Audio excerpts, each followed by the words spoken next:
కేంద్రంలో హంగు వస్తే బీఆర్ఎస్ కీలకం ఈక కాదు తోక కాదు మీరు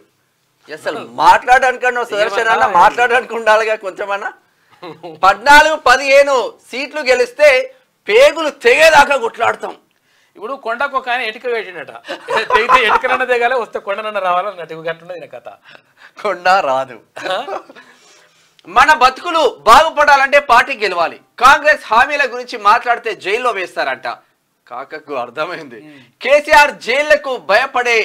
భయపడితే తెలంగాణ వచ్చేదా కడియం బీఆర్ఎస్ కు ద్రోహం చేసిండు 3 నెలల్లోనే బై ఎలక్షన్ వస్తది హన్మకొండలో బీఆర్ఎస్ చీఫ్ ఈ ద్రోహం 34 మంది ఎమ్మెల్యేలను మొత్తం కూడా కొన్నప్పుడు గుర్తురాలే కొనుక్కొని గుంజుకొని ఇలా కలుపుకొని ఆ తర్వాత పార్టీనే ఖతం చేద్దామని చెప్పేసి ప్రయత్నం చేసినప్పుడు నీకు అర్థం కాలేదా కాక ఎందుకంటే కాలం సమాధానం చెప్తుంది కాల చక్రం అంటారు అందుకనే ఇప్పుడు ఊగి ఉయ్యాల మళ్ళీ గాడికి వస్తుంది కాబట్టి కాలచక్రం తిరుగుతూ ఉంటది ఒకసారి నీ కాలం అయింది ఇప్పుడు కాలం నడుస్తుంది అట్లుంటది లెక్క ఇంకా కేటీఆర్ ఏమంటుండంటే మనల్ని జనం ఓడించలే మనమే ఓడించుకున్నాం వాస్తవమే నువ్వు చెప్పింది కూడా వాస్తవమే మేము కూడా దాన్ని పూర్తిగా కేటీఆర్ మాటను మేము ఏకీభవిస్తా ఉన్నాం ఎందుకనంటే జనం ఓడించాలని చెప్పేసి అనుకోలేదు నిజంగా జనం మంచి చేయాలనుకున్నారు కాబట్టి 2 సార్లు గెలిపించినరు కానీ మీ బలుపు మాటలతోటి తర్వాత మీ చేష్టలతోటి మీ అహంకారంతో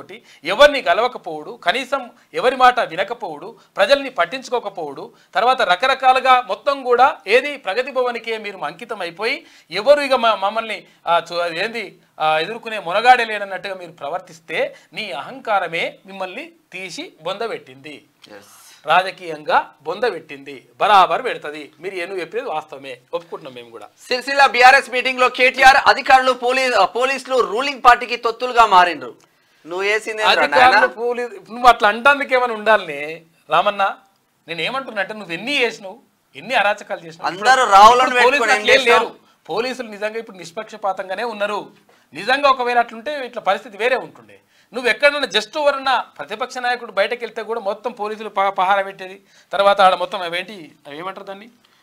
రూటర్లు బీటర్లు పెట్టేసి మొత్తం అవన్నీ ఫోన్ హ్యాకింగ్లు కథాకారకాలు ఇవన్నీ ఎట్లా చేసారు అట్లా ఇప్పుడు జరుగుతలేదు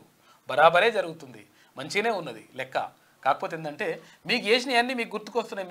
మేము ఇట్లా చేసినాం కదా మమ్మల్ని ఇట్లా చేస్తారేమో అని అట్లా ఏం చేస్తలేరు కానీ అట్లా సర్వర్లు కూడా బయటకు వస్తాయి ఇక 12 సీట్లు వస్తే రాష్ట్రాన్ని శాసిస్తామంట చూడిగా ఇక ఎట్లా చెప్పాలి ఇది కథ ఎన్నున్నాయి దేశంలో సీట్లు లోక్సభ స్థానాలు ఎన్నున్నాయి ఎన్నింటికి వస్తే మనం రాష్ట్రాన్ని శాసిస్తారంట ఆయన వాళ్ళు మళ్ళీ మన మాటే వింటారు మనం మీ మాట వినాలి